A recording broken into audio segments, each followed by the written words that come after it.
à l'arrêt. Mardi prochain, le 7 mars, nouvelle journée de mobilisation contre la réforme des retraites. Les syndicats veulent aller plus loin que la dernière fois. La France à l'arrêt, c'est leur expression et c'est leur but. Un mouvement massif pour tenter à nouveau de faire reculer le gouvernement. Le gouvernement, lui, prédit le pire. Son porte-parole, Olivier Véran, tout en nuances il y a quelques jours. Mettre la France à l'arrêt serait prendre le risque d'une catastrophe écologique ou sanitaire. Fin de citation. Pour l'ancien député socialiste, la grève est presque une catastrophe naturelle. Et la gauche, elle joue gros, elle aussi, dans la rue, mais surtout au Parlement. Après l'Assemblée nationale, le Sénat examine la réforme des retraites. Au Palais du Luxembourg, la France insoumise n'est pas représentée, mais les autres forces de gauche sont là. Elles promettent un débat jusqu'au bout du texte, sans obstruction et sans division, comme pour tourner la page et pour tenter d'oublier la fin du débat à l'Assemblée, les invectives, les insultes et surtout les échanges qui tournent court. Bonjour Manuel Bompard. Bonjour. Coordinateur de la France Insoumise, député des Bouches-du-Rhône. Vous êtes l'invité de Sens Politique cette semaine. Je vous souhaite la bienvenue. Merci. À gauche, ce débat à l'Assemblée a laissé des traces. À elle seule, la France Insoumise avait déposé plus de 12 000 amendements. Le débat s'est enlisé. Il est devenu très confus. Vous aviez choisi une forme d'obstruction ou en tout cas une stratégie de ralentissement des débats dans le temps contraint que vous avez donné le gouvernement. Est-ce que vous regrettez aujourd'hui cette stratégie ? Non, pas du tout. D'abord, vous avez bien fait de le rappeler, c'est le gouvernement qui a choisi une méthode de discussion de ce texte sur les retraites à l'Assemblée nationale très particulière, qui consiste à introduire, c'est un peu technique, le projet de loi sur les retraites dans ce qu'on appelle un projet de loi de financement de la sécurité sociale rectificative, et d'utiliser une disposition de la Constitution qui lui permet de limiter les débats à 9 jours dans l'hémicycle. On a eu 9 jours de débat dans l'hémicycle. À partir de ce moment-là, nous, notre volonté était de faire en sorte que les débats prennent tout le temps nécessaire, parce qu'on considère que 9 jours, c'est pas suffisant pour discuter du fait de savoir si on va prendre 2 ans de vie à la retraite aux Françaises et aux Français. Et donc, on a effectivement déposé des amendements, on a considéré que c'était notre devoir. Et moi, je l'assume, notre devoir, c'était aussi de faire en sorte que dans ce délai, le gouvernement ne puisse pas se targuer d'une légitimité parlementaire pour défendre ce texte. Ça, c'est un point important. Vous parlez là de l'article 7, celui qui propose justement de relever l'âge de départ à la retraite, la mesure qui, évidemment, suscite aussi le plus d'opposition. Jean-Luc Mélenchon l'a dit explicitement, vous ne vouliez pas prendre le risque de vous faire battre. Mais est-ce que vous aviez peur d'être minoritaire ? Est-ce que vous avez peur d'être minoritaire encore aujourd'hui ? Non, mais nous ne sommes pas minoritaires dans le pays. Toutes les enquêtes d'opinion le démontrent. Cette réforme des retraites, elle est rejetée par 70 à 80% de la population, 93% des actifs. Un sondage qui a été réalisé sur seulement les personnes qui sont en emploi aujourd'hui. C'est une réforme des retraites qui est rejetée par l'ensemble des organisations syndicales de salariés. Donc le sujet n'est pas de savoir si on est minoritaire ou pas dans le pays. Cette question, elle est tranchée. La réforme des retraites du gouvernement est très largement minoritaire dans le pays. Maintenant, à l'Assemblée nationale, ne soyons pas naïfs, tout le monde sait très bien que si on ajoute les députés de la minorité présidentielle et les députés des Républicains, ça constitue une majorité des députés à l'Assemblée nationale.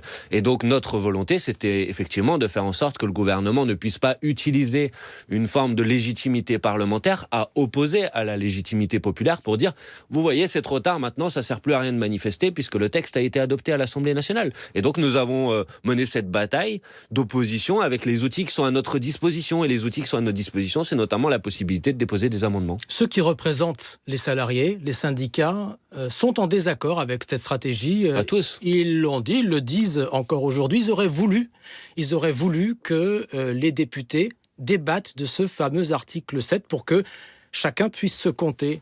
D'abord, je vous disais pas tous, parce que effectivement, et je ne le conteste pas, il y a 2 représentants de 2 organisations syndicales, Philippe Martinez pour la CGT, Laurent Berger pour la CFDT, qui ont indiqué... Juste les 2 premières organisations. Non, mais je ne le conteste pas, mais entendez qu'il y a 8 organisations syndicales de salariés dans ce pays, et que donc, il me semble qu'il faut respecter tout le monde. Bon, mais je ne conteste pas le fait que ces 2 organisations syndicales ont exprimé un point de vue.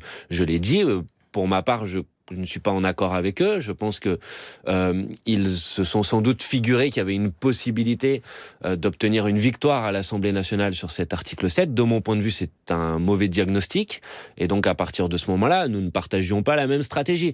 Mais il me semble que ces organisations syndicales-là ont généralement l'habitude de dire « Attention, il faut bien séparer les choses entre le syndical et le politique. Le syndical s'occupe de la mobilisation dans les entreprises. Le politique s'occupe notamment de la bataille parlementaire. » Donc voilà, de la même manière que je ne vais pas donner des consignes aux organisations syndicales sur la manière avec laquelle ils organisent la bataille, je pense qu'on est libre aussi de choisir notre propre stratégie.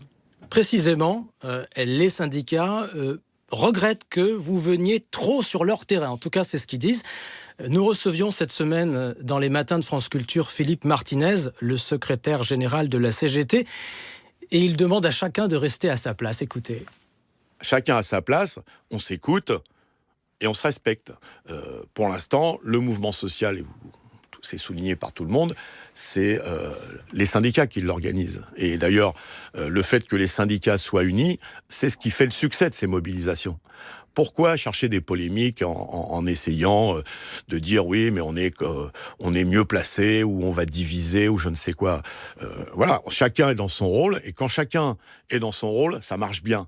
Dès qu'on essaye de récupérer un mouvement, ou en tout cas de donner des conseils, on va être pudique, vous voyez, c'est ça qui génère de la division. Moi, à la CGT, on n'a aucun problème avec tous ceux qui veulent travailler avec nous, mais travailler ensemble, c'est pas, je vous le répète, les uns devant et les autres derrière.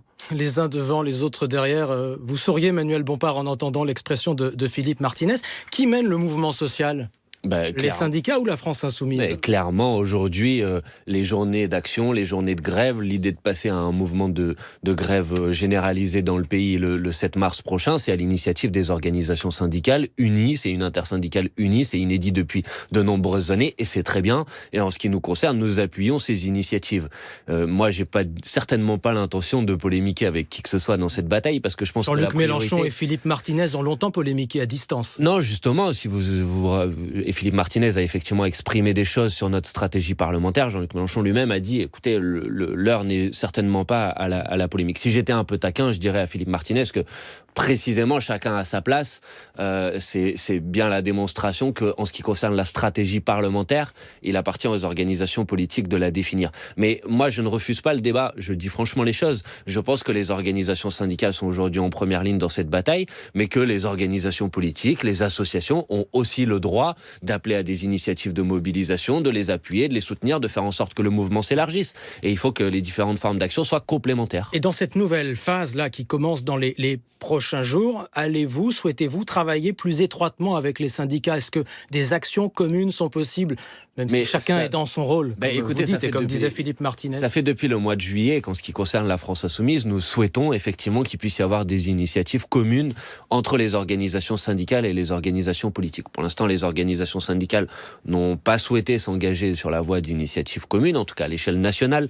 Localement, dans certains nombres de départements, il y a des initiatives communes entre syndicats et organisations politiques, mais nous restons effectivement favorables à ce qu'il puisse y avoir des actions communes, coordonnées, complémentaires, et certainement pas, et je réagis à ce que disait Philippe Martinez tout à l'heure, à une forme de compétition ou de concurrence. Personne n'a à gagner à une forme de compétition et de concurrence. Il faut faire en sorte qu'on soit effectivement unis pour faire du 7 mars prochain un grand succès. Sur le fond, vous combattez tous la réforme des retraites. Vous avez élaboré votre propre projet à la France Insoumise.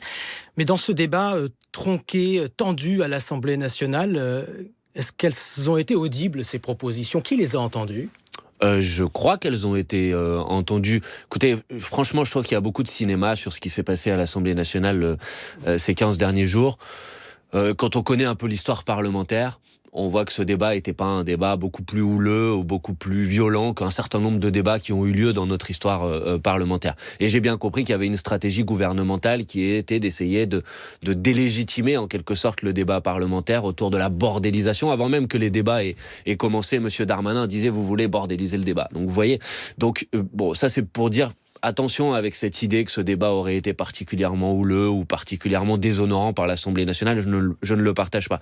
Dans ce débat, on a réussi à lever des lièvres, comme on dit, sur la question de la retraite à 1 200 €. Pas tout seul, bien évidemment. L'économiste Michaël Zemmour avait dit un certain nombre de choses sur ce sujet. Mais nous avons poussé le gouvernement dans ses retranchements. Sur la question des carrières longues, est-ce que quand on commence à travailler à 16 ans, on doit cotiser 44 ou 43 annuités? On n'a toujours pas la réponse à cette question. Sur la question de l'impact de la retraite sur les femmes, bon, il y a un certain nombre de points sur lesquels le gouvernement a été dans très grandes difficultés. Et ça, c'est les députés de la gauche, de la NUPES, de la France Insoumise en particulier, qui ont permis, je pense, de pousser le gouvernement dans ses retranchements. Et puis enfin, en ce qui concerne les propositions alternatives, un certain nombre de nos amendements visaient à montrer qu'il y a des possibilités pour financer nos retraites autrement que en disant aux gens on va vous prendre 2 ans de votre vie à la retraite, en mettant à contribution les plus hauts revenus, en faisant en sorte de mettre des surcotisations sur les plus gros salaires, en essayant de faire en sorte d'aligner les salaires des femmes sur les hommes, que tout ça, ça fait rentrer des cotisations supplémentaires et ça nous permet non seulement de ne pas reporter l'âge de départ à la retraite à 64 ans,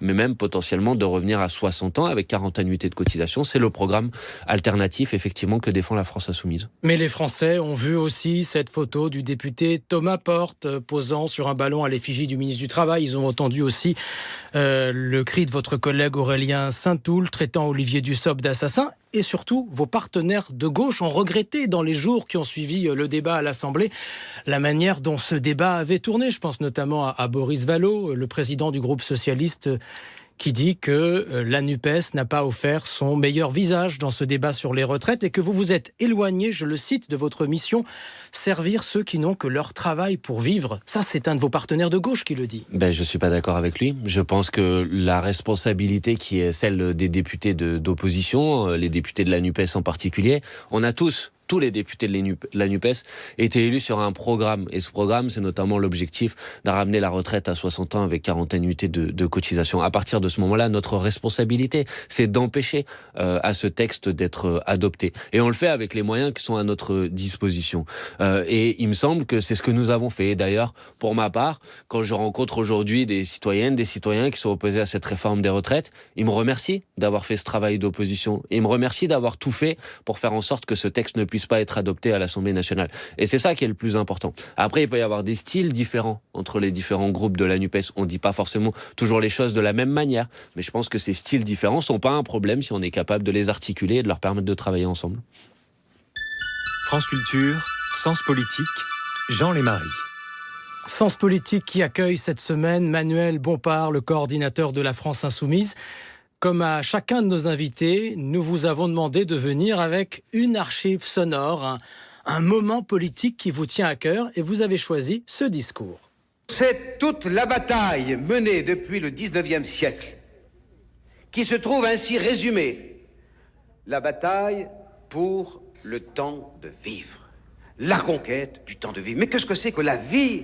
Qu'est-ce que c'était que la vie pour un prolétaire au milieu du 19e siècle? C'était à 7 ou 8 ans le travail pour le compte des autres. C'était le travail jusqu'à la mort et sans repos. Il n'y avait pas de retraite à la fin de la vie. Il n'y avait pas d'arrêt de vacances ou de congés payés en cours d'année. Il n'y avait pas de week-end. Il n'y avait pas de journée de repos. Peut-être, parfois, le dimanche matin pour la messe. C'est tout. La voix de François Mitterrand. Discours, Manuel Bompard. C'est un discours avant l'élection présidentielle de 1981.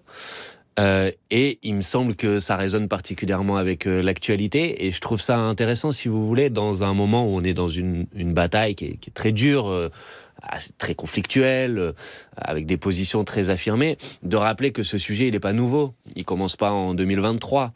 C'est la bataille historique de la gauche dans l'histoire, de faire en sorte que les travailleuses, les travailleurs aient besoin de moins travailler, faire en sorte qu'on réduise le temps de travail dans la semaine, qu'on réduise le temps de travail dans la journée, qu'on réduise le temps de travail dans l'année, qu'on réduise le temps de travail dans la vie. Ça, c'est la bataille historique de la gauche. Et quand j'entends aujourd'hui des ministres d'un gouvernement qui se revendiquent de gauche, et qui disent il faut reporter l'âge de départ à la retraite de 62 à 64 ans. Je pense qu'il y a une forme de falsification de l'histoire, d'anachronisme. Et donc voilà, il me semble que ce discours le met en lumière et en valeur. François Mitterrand évoque les travailleurs du 19e siècle. Notre situation est-elle comparable ? Heureusement non, puisqu'on a progressé depuis le 19e siècle. Mais ce qu'il faut savoir, parce qu'on parle souvent, on utilise souvent un certain nombre d'arguments, on dit mais aujourd'hui l'espérance de vie augmente, donc comme on vit plus longtemps, on doit travailler plus longtemps. Mais ce qu'on dit jamais, c'est que d'abord l'espérance de vie malheureusement augmente de moins en moins ces dernières années. Mais ce qu'on dit jamais surtout, c'est que ce qu'il y a autre chose qui a augmenté dans des proportions importantes, c'est la productivité du travail. C'est-à-dire que la durée de travail nécessaire pour produire une quantité de richesse aujourd'hui, quand on a besoin d'1 heure pour produire une certaine quantité de richesse aujourd'hui, on avait besoin de 3 heures pour produire la même quantité de travail dans les années 70. Et la seule question qui nous est posée, et c'est pourquoi c'est un débat, un choix de société, c'est à qui profitent ces gains de productivité. Les 2 heures de travail en moins qu'on a besoin pour produire cette même quantité de richesse, qui les récupère en quelque sorte? Est-ce qu'ils sont récupérés dans les poches d'une toute petite minorité, les actionnaires, la rémunération du capital, ou est-ce qu'au contraire, c'est utilisé pour faire en sorte qu'on puisse travailler moins longtemps? C'est la grande question qui est posée dans ce débat sur les retraites. Et donc, c'est pas une question ponctuelle, immédiate, c'est une question qui résonne avec les combats historiques de la gauche. Et moi, je suis fier de dire que, de mon point de vue, en nous opposant au report de l'âge de départ à la retraite à 64 ans, on est en filiation directe avec ces grands combats de la gauche dans l'histoire. Vous êtes né en 1986. Pour vous, que représente François Mitterrand qu'on vient d'entendre ? Un bilan assez contrasté. Moi, quand j'ai commencé à une sorte d'éveil à la politique, très jeune, moi, quand j'ai commencé à m'y intéresser en quelque sorte, c'était plutôt la fin du deuxième septennat de François Mitterrand, et je pense faire partie d'une génération qui avait un rapport assez distant avec François Mitterrand. Et quand j'ai commencé à m'intéresser un peu plus à la politique, à m'engager davantage, j'ai essayé d'avoir une lecture qui soit une lecture un peu plus contrastée, avec des aspects positifs, ce qui a pu se passer notamment dans les premières années, un certain nombre de conquêtes sociales assez historiques, des aspects plus négatifs, parce qu'il y a eu aussi des déceptions. Donc j'essaye d'avoir un bilan qui est un bilan assez lucide et assez raisonné sur ce que peut représenter François Mitterrand pour la France. Quel a été le déclic de votre engagement, votre tout premier engagement, Manuel Bompard ? C'est difficile à dire, mais en ce qui me concerne, on va dire que la première fois que je suis passé d'une forme d'intérêt individuel à la politique à une participation à un mouvement plus collectif, c'est la campagne de 2005 contre le traité constitutionnel européen. Je ne sais pas si vous vous en rappelez, mais c'était assez intéressant comme moment, puisque c'était quand même quelque chose de très complexe, un traité avec beaucoup d'articles sur un langage qui n'est pas forcément très intelligible a priori. Et beaucoup de gens qui ont commencé à s'intéresser, à lire les articles, je l'ai fait. Et puis je suis allé voir s'il y avait des meetings, des réunions publiques, j'y ai participé. Et peut-être c'est un peu le moment où je suis passé d'un intérêt personnel à une forme d'engagement plus collectif. Qui aviez-vous envie de suivre à l'époque ? J'étais dans une forme de paradoxe, c'est-à-dire qu'à la fois je me retrouvais pas dans le Parti socialiste, dont je considérais qu'il avait abandonné, si vous voulez, une volonté de transformation de la société, qu'il était passé dans une forme d'accompagnement des politiques qui étaient mises en place, et en même temps je me retrouvais pas forcément non plus dans les autres organisations politiques à la gauche du Parti socialiste, parce que j'avais l'impression qu'elles ne posaient pas la question de la stratégie de la conquête du pouvoir, et je cherchais une voie qui permette à la fois de porter un programme qui est un programme de transformation de la société, mais en même temps que ce soit pas dans une vision purement protestataire, et qui pose la question de comment on arrive aux responsabilités au pouvoir. Et c'est vrai que quand, avec Jean-Luc Mélenchon, s'est créé le parti de gauche, je me suis dit, bon, voilà, je trouve quelque chose qui correspond à mes attentes. Cette voie VOIE est aussi une voie VOIX, celle de Jean-Luc Mélenchon, effectivement. Rencontre décisive, en quelle année ? Écoutez, moi j'ai participé à la création du parti de gauche en 2008. J'étais dans les tout premiers adhérents. Donc, le moment où Jean-Luc Mélenchon vient de quitter le Parti socialiste. J'ai jamais été membre du Parti socialiste. Jean-Luc Mélenchon avait monté un club qui s'appelait Pour la République sociale, où on pouvait être à la fois membre du Parti socialiste ou pas membre du Parti socialiste et participer de ce club. Je l'avais rejoint quelques mois plus tôt, au début de l'année 2008. Puis à ce moment-là, quand Jean-Luc Mélenchon et un certain nombre d'amis avec lui ont pris la décision de quitter le Parti socialiste, je me suis retrouvé engagé dans cette aventure de la construction du Parti de gauche, du Front de gauche, puis de la France Insoumise. Et voilà, depuis, je suis passé d'un militant qui était un militant comme plein de militants dans ce pays, qui allait sur son marché le dimanche matin, qui participait à des réunions. Puis petit à petit, j'ai pris des responsabilités pour me retrouver là aujourd'hui. Vous avez été de toutes les batailles à ses côtés, vous avez dirigé ses campagnes présidentielles, vous êtes devenu député européen en 2019, puis député en France à Marseille, dans la circonscription qui était la sienne précédemment. Dans votre vie personnelle et politique, que représente-t-il Jean-Luc Mélenchon ? Forcément une référence intellectuelle, quelqu'un auprès de qui j'ai appris beaucoup de choses, je ne le conteste pas. Moi, je me suis engagé en politique, j'avais une formation théorique très faible, enfin pas du tout j'ai pas du tout eu une formation universitaire sur de sciences politiques ou de philosophie. J'ai une formation au contraire scientifique, j'ai un doctorat en mathématiques, donc c'était pas du tout mon environnement. Et c'est vrai que mes premières rencontres, ça a été des conseils de lecture, des références à des moments de l'histoire. Et voilà, je pense avoir appris beaucoup de choses à ses côtés, appris d'un point de vue théorique, appris d'un point de vue politique. Donc voilà, sans doute comme une forme de référence. Mais aujourd'hui, je pense que notre relation, elle a évolué aujourd'hui. Et c'est aussi une relation qui n'est pas à sens unique, dans laquelle je pense que j'ai l'arrogance peut-être de penser que je participe aussi de l'élaboration collective de ce que fait la France Insoumise, de ce qu'ont été les campagnes présidentielles de Jean-Luc Mélenchon. Et voilà, donc je définirais peut-être comme ça notre relation. Êtes-vous toujours d'accord avec lui ? Sans doute pas toujours. On n'est jamais toujours d'accord avec quelqu'un. Je suis même pas sûr qu'on soit toujours d'accord avec soi-même. Vous voyez, des fois, on a des contradictions, des sujets. Mais en tout cas, je pense que quand on a des points sur lesquels on voit pas forcément les choses de la même manière, on est capable de se mettre d'accord, par contre. Au sein de la France Insoumise, vos détracteurs vous reprochent de n'être que le porte-parole de Jean-Luc Mélenchon. Vous avez l'habitude d'entendre cette critique. Est-ce qu'elle vous gêne ? Elle me gêne pas, mais je la trouve un peu injuste. Par ailleurs, je n'en ai pas honte de travailler au quotidien avec Jean-Luc Mélenchon. Au contraire, c'est plutôt un motif de fierté, mais je pense c'est réduire un petit peu mon apport. Je crois pouvoir dire sans manque de modestie que j'ai, vous l'avez dit, dirigé 2 campagnes présidentielles, que je suis un parlementaire aujourd'hui qui participe de l'animation du groupe de la France Insoumise à l'Assemblée nationale.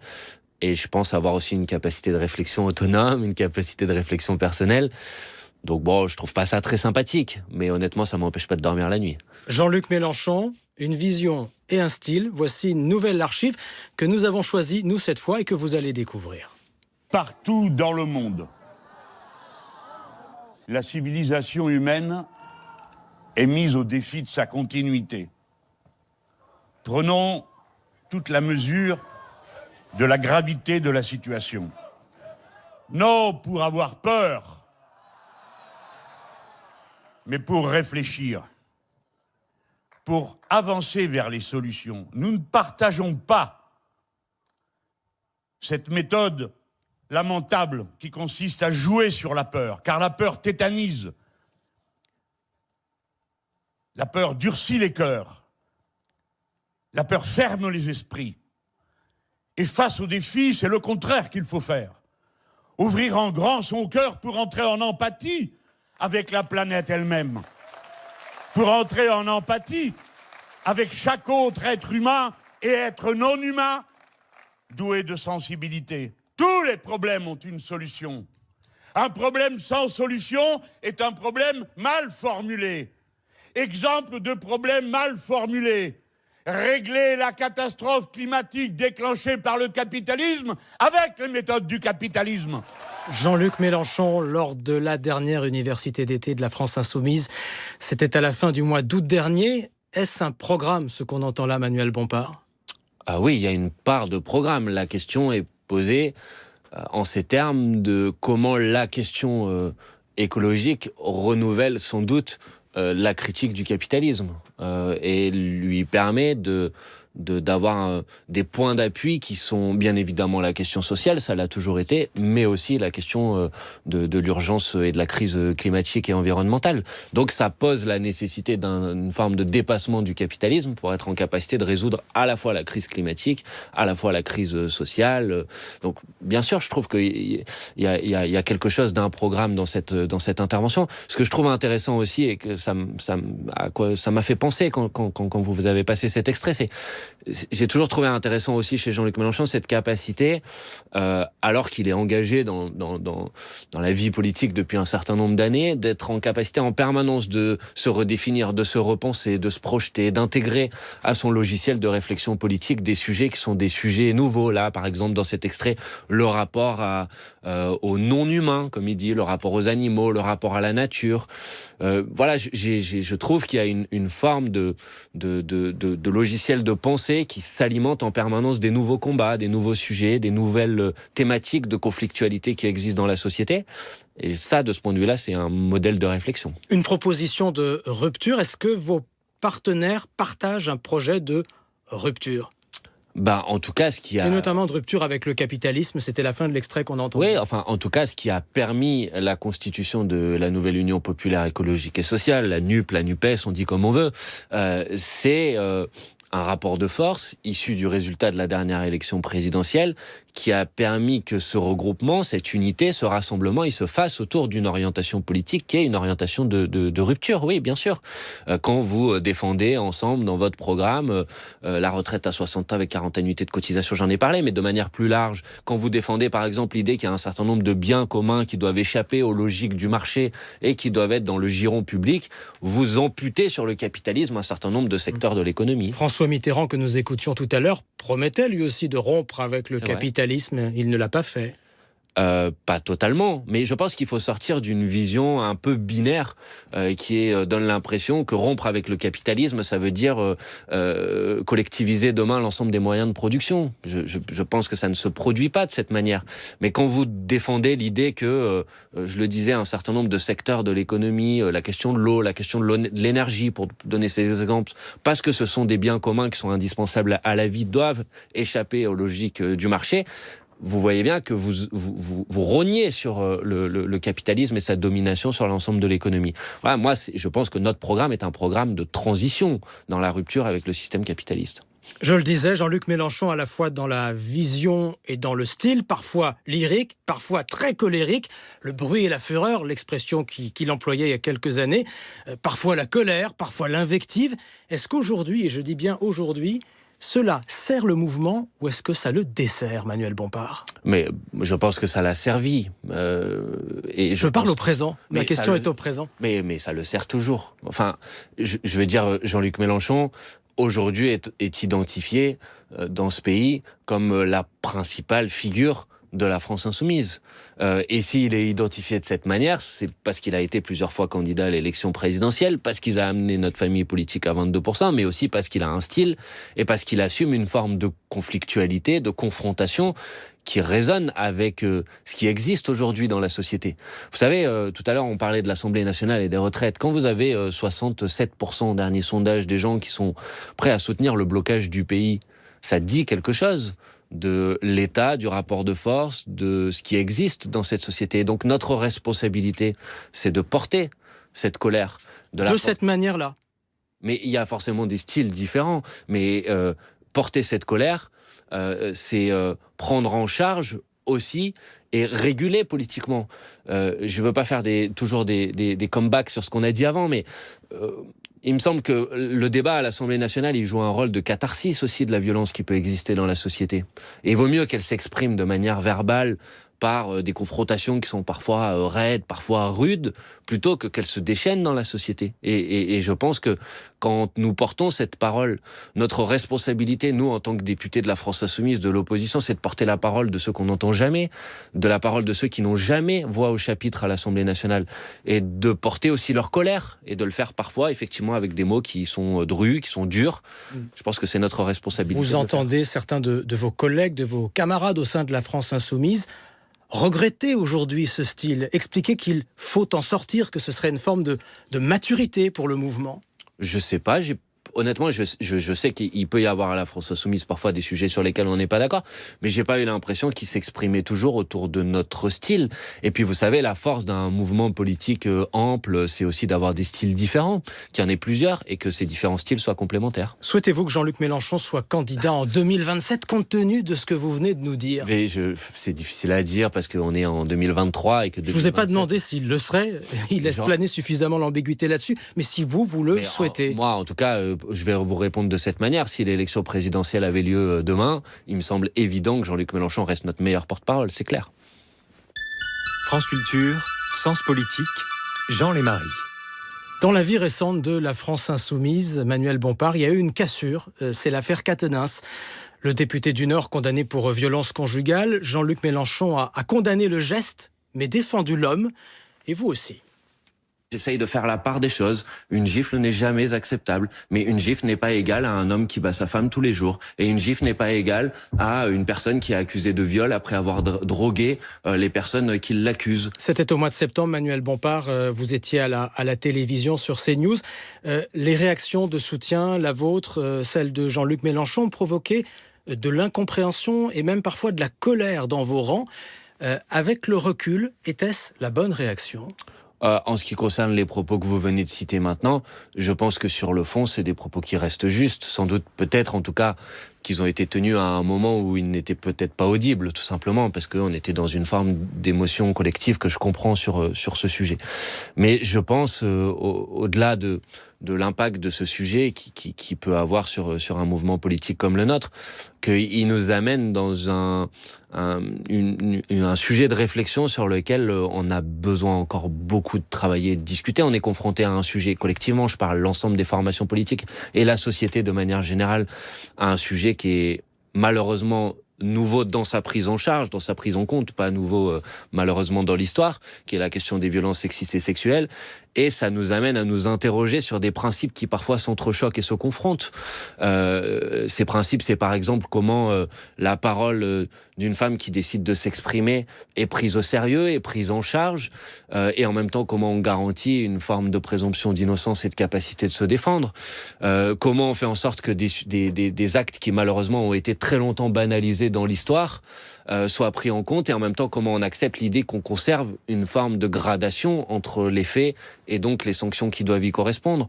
Et je pense qu'on est confronté à cette difficulté entre un certain nombre de principes qui parfois s'opposent, s'entrechoquent, et qu'on doit travailler collectivement, et si possible, à mon avis, un peu plus éloigné de l'émotion collective et médiatique qui réduit les débats, les discussions à un extrait coupé, sorti de son contexte, et qui rend les choses plus difficiles pour progresser collectivement sur ce sujet. Cette affaire, qu'a-t-elle changé au sein de la France Insoumise ?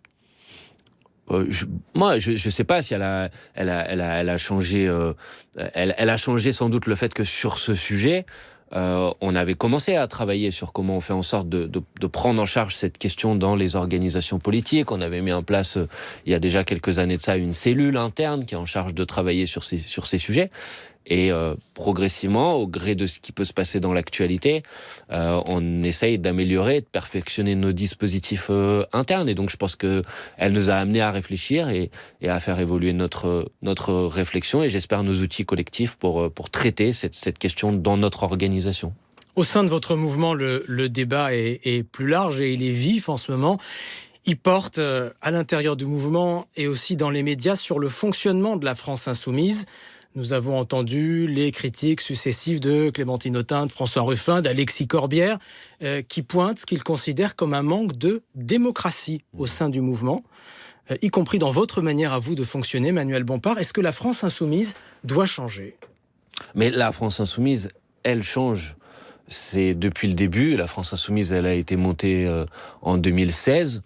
On a fait un choix que je revendique, j'assume, et qu'il ne s'agit pas de changer, qui était de constituer un mouvement politique et pas un parti. Et au-delà des mots, ça veut dire une forme d'organisation qui est différente, qui s'organise pas avec des adhérents qui payent une cotisation, mais plutôt quelque chose qui est plus poreux avec la société, où on décide d'aller sur une plateforme numérique, de s'engager, de mettre ses coordonnées, de créer un groupe d'action près de chez soi, qui donne beaucoup plus de liberté aussi aux personnes qui y participent et qui permet de maximiser, entre guillemets, l'énergie qu'on met dans la vie politique pour la transformation de la société et pas pour les batailles internes. C'est ça l'objectif qui était le nôtre aujourd'hui. Et ce mouvement, depuis le début, on a toujours dit qu'il était évolutif, qu'il se construisait, qu'il mettait en place des instances qui, quand elles fonctionnaient, seraient renouvelées, quand au contraire fonctionnaient pas, seraient modifiées et transformées. Et donc la France Insoumise, elle continue à évoluer.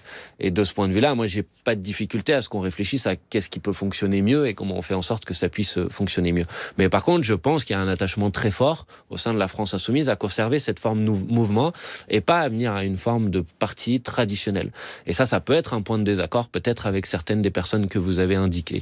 La deuxième point de désaccord peut-être, c'est que cette question-là, elle s'est matérialisée sur la composition d'un certain nombre d'instances et sur votre arrivée à la tête du mouvement ou à votre poste de coordinateur, notamment. Peut-être. Sans élection, précisément.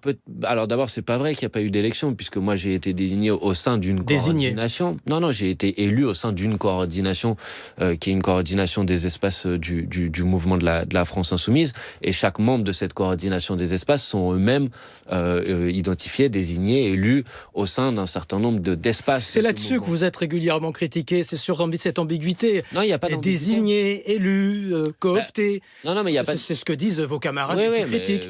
Moi, je suis très clair sur ce sujet. Il n'y a aucune ambiguïté à la coordination des espaces du mouvement. Il y a 21 personnes aujourd'hui. La question a été posée d'un coordinateur. On a posé la question de savoir s'il y avait des candidats. En l'occurrence, il n'y avait qu'un seul candidat qui était moi. Et donc j'ai été élu. Est-ce que c'est normal qu'il n'y ait qu'un seul candidat ? C'est plutôt une bonne chose, non ? Ça veut dire qu'il y avait plutôt confiance sur ma capacité à Qu'est-ce que vous pensez des pays où il y a un seul candidat ? Mais ça, c'est justement un sujet de débat intéressant. Une organisation politique, c'est pas un pays. Une organisation politique, c'est des gens qui se regroupent parce qu'ils partagent des objectifs communs, et notamment qui se regroupent sur un programme, qui se regroupent sur une stratégie. Et ensuite, il y a une liberté constitutionnelle, d'ailleurs, qui est donnée aux organisations politiques, c'est de décider de la manière avec laquelle ils s'organisent. Et au sein de la France Insoumise, il y a des gens qui ont considéré que la forme d'organisation partidaire, elle avait des défauts et qu'on n'avait pas envie de les reproduire aujourd'hui. Et donc, on la conserve. Mais bien évidemment, ça n'empêche pas d'avoir des moments de respiration collective, des assemblées représentatives, des conventions où on échange, on discute, on débat.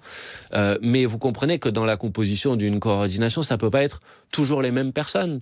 Et il me semble que la responsabilité, quand on est engagé depuis un certain nombre d'années, c'est aussi de se poser la question de savoir comment on permet de faire émerger, comment on permet à des personnalités nouvelles d'avoir aussi des responsabilités politiques. Je veux dire, les personnes que vous avez citées, que ce soit Alexis, Clémentine, ils ont tout à fait leur place dans le mouvement de la France Insoumise, bien évidemment. D'ailleurs, ils sont membres du bureau du groupe parlementaire. Pour certains d'entre eux, ils ont des responsabilités importantes. Éric Coquerel est président de la commission des finances de l'Assemblée nationale. Donc, il s'agit de mettre personne de côté. Il s'agit de dire qu'il faut faire en sorte que chacun soit à son poste de combat. Et c'est ce qu'on essaye de travailler ensemble. Votre manière de fonctionner a des conséquences aussi sur vos relations avec vos partenaires de gauche. C'est la question de l'avenir de la NUPES. On commençait tout à l'heure à l'évoquer. Certains et certaines réclament un acte 2. Je rappelle que la NUPES est une construction récente. Elle date de l'année dernière et des échéances électorales. Faut-il et souhaitez-vous un acte 2 de la NUPES ? Et si oui, sous quelle forme, Manuel Bompard ? Moi, je suis favorable, et ça date d'avant. D'ailleurs, les dernières expressions auxquelles vous faites référence, depuis 2-3 semaines, j'ai personnellement, au nom de la France Insoumise, envoyé un courrier aux autres organisations politiques de la NUPES. À l'époque, j'ai parlé d'une nouvelle étape de la NUPES. Alors, acte 2, nouvelle étape, c'est pas tout à fait le même vocabulaire, mais ça peut vouloir dire la même chose. Moi, je considère que l'expérience de la NUPES est une expérience satisfaisante, productive, et que donc il faut aller plus loin.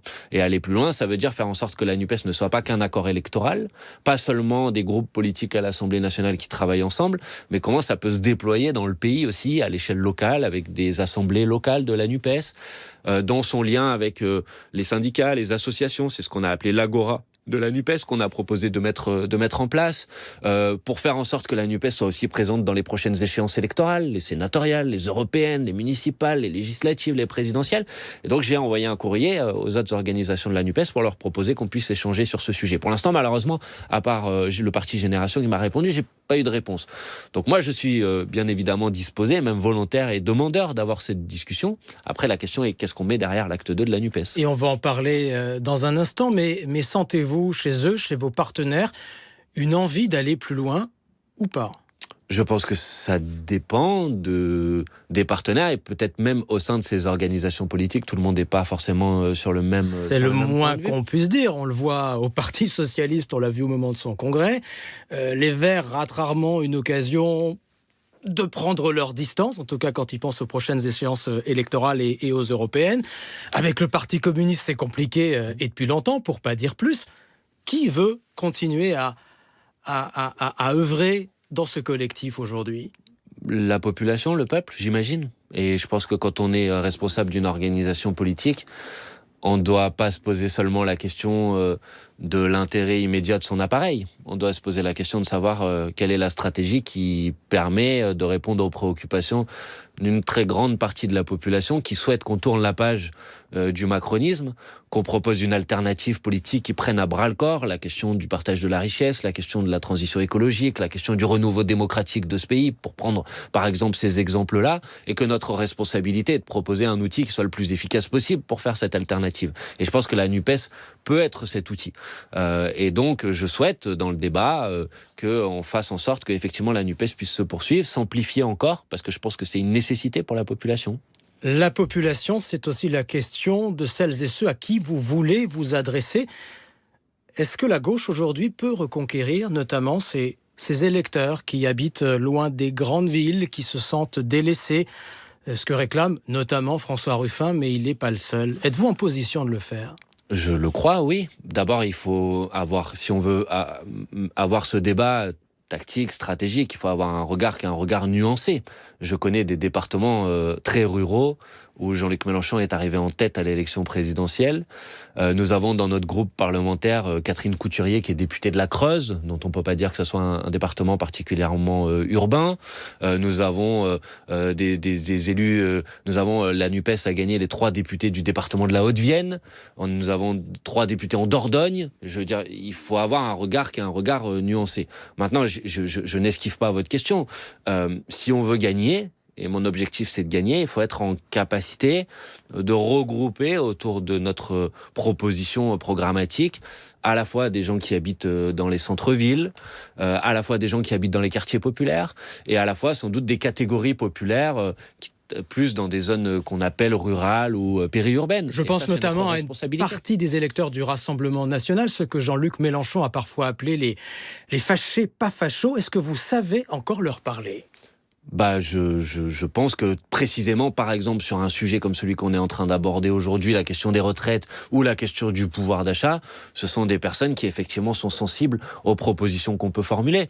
Donc notre responsabilité, c'est essayer de faire en sorte de leur montrer qu'il existe une alternative possible et que le sujet de conflictualité dans la société, il est autour de la question sociale, du partage de la richesse entre l'accaparation des richesses par une toute petite minorité. C'est la question principale, et que la question principale, c'est pas de détester son voisin, parce que quand on déteste son voisin, en quelque sorte, on fait le jeu de ceux qui dominent économiquement la société aujourd'hui. Nous arrivons à la fin de cette émission. Merci Manuel Bompard. Je rappelle que vous êtes le coordinateur de